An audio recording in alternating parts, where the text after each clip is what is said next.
श्री स्वामी समर्थ. श्री स्वामी समर्थ चरित्र सारामृत. श्री स्वामी समर्थ महाराजांच्या चरणाला वंदन करून अध्यायाला सुरुवात करूया. अध्याय 3. श्री गणेशाय नमः. या जगातील ते लोक धन्य आहेत ज्यांनी श्री स्वामी महाराजांच्या चरणी भक्ती केली. अध्यायाच्या सुरुवातीला स्वामी महाराजांचे स्वचरित्र आणि बाबा दिगंबर यांचे वृत्त लिहिलेले आहे. स्वामी महाराज काही वर्ष मंगळवेढ्याला राहिले. तेथे त्यांनी लोकांना वेगवेगळे चमत्कार करून दाखवले. नंतर ते मोहोळला राहिले. तेथे त्यांचे आप्पासाहेब टोळ हे परमभक्त झाले. आप्पासाहेब टोळ हे खूप सात्विक होते.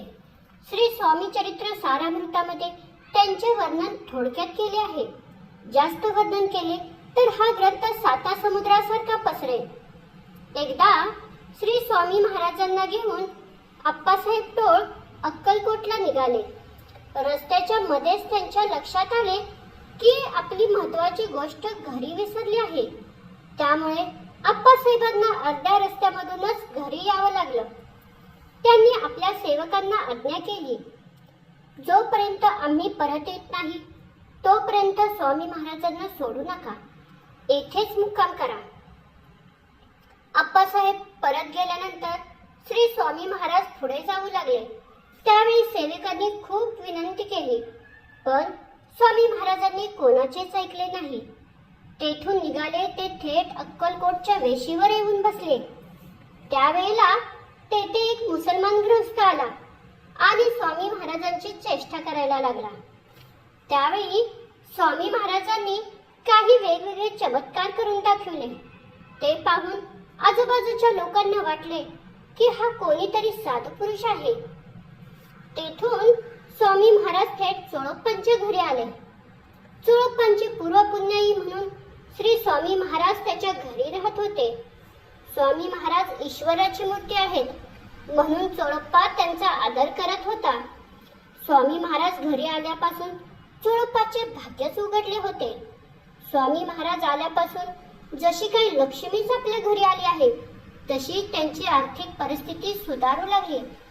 चोळप्पांचे पूर्वपुण्याई म्हणून स्वामी महाराज आणि त्यांची भेट झाली होती. धन्य धन्य ते चोळप्पा आणि त्यांचे घर. सामान्य माणसाने देवाची कितीही उपासना केली तरी त्याला देवाची कृपा प्राप्त होत नाही, पण चोळप्पाला सहज ते शक्य झाले होते.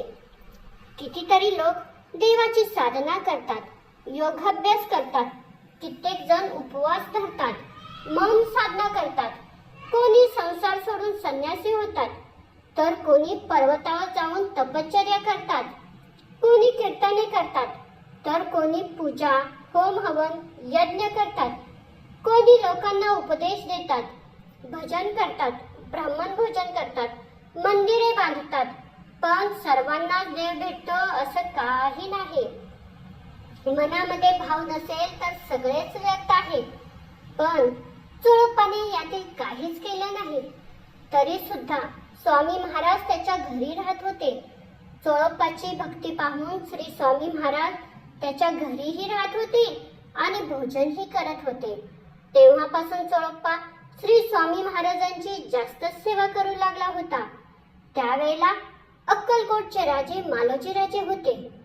ते परमज्ञानी होते आणि आपल्या कारभारात दक्ष होते. त्यावेळेला अक्कलकोटची प्रसिद्धी फारशी नव्हती, पण श्री स्वामी महाराजांचे आगमन झाल्यापासून अक्कलकोटचे नाव भारतातच नाही तर जगभर प्रसिद्ध झाले होते. चोळप्पांच्या घरी कोणी एक साधू पुरुष आला असून तो लोकांना वेगवेगळे चमत्कार करून दाखवतात अशी बातमी गावात पसरली होती. आपली प्रसिद्धी व्हावी असं श्री स्वामी महाराजांना वाटत नव्हतं. त्यामुळे ते गावामध्ये फिरायला जात नव्हते. मालोजी राजांना हा वृत्तांत समजला की गावामध्ये चोळप्पांच्या घरी कोणीतरी योगी पुरुष आले आहेत. त्यांच्या दर्शनाला गावातील लोक जातात आणि त्यांना ते वेगवेगळे चमत्कार करून दाखवतात.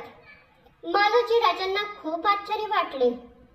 एवढे दिवस श्री स्वामी महाराजांना येऊन झाले तरी आपल्याला कसं काय बरं समजलं नाही. आता आता आपल्याला त्यांच्या दर्शनाला गेलेच पाहिजे. योगी महाराज अंतर्ज्ञानी आहेत ना, तर आम्हाला त्यांना भेटण्याची इच्छा झाली आहे हे त्यांना समजलेच असेल ना. तर आता त्यांनी स्वतः येऊन आम्हाला दर्शन द्यावे. हे मालोजी राजांच्या तोंडातून निघतात श्री स्वामी महाराज त्यांच्या पुढ्यात उभे. सगळी राजसभा आणि राजेसाहेब चकित झाले. सिंहासनावरून खाली उतरून मालोजी राजांनी श्री स्वामी महाराजांच्या पायाला तर मिठीच मारली. त्यांचा कंठ दाटून आला. त्यांनी श्री स्वामी महाराजांचे चरण आपल्या अश्रूंनी धुतले आणि श्री स्वामी महाराजांना हाताला धरून त्यांना आपल्या सिंहासनावर बसवले. स्वामी महाराज हे ईश्वरी अवतार आहेत याची खूण सगळ्यांना पटली. लोकांच्या मनातील भीती दूर होऊन श्री स्वामी महाराजांच्या चरणी भक्ती जागली. सर्व सभेत आनंद झाला. सगळ्यांनी श्री स्वामी महाराजांच्या चरणांचे दर्शन घेतले. मालोजी राजांनी तर त्यांची षोडशोपचारे पूजा केली. श्री स्वामी महाराज निर्गुण आणि निराकार असताना भक्तांसाठी ते सगुण रूपाने साकार झाले आणि आपल्या भक्तांच्या सर्व मनोकामना पूर्ण केल्या. अशा प्रकारे श्री स्वामी चरित्र सारामृत या ग्रंथातील हा 3रा अध्याय इथेच समाप्त होत आहे. श्री स्वामी समर्थ.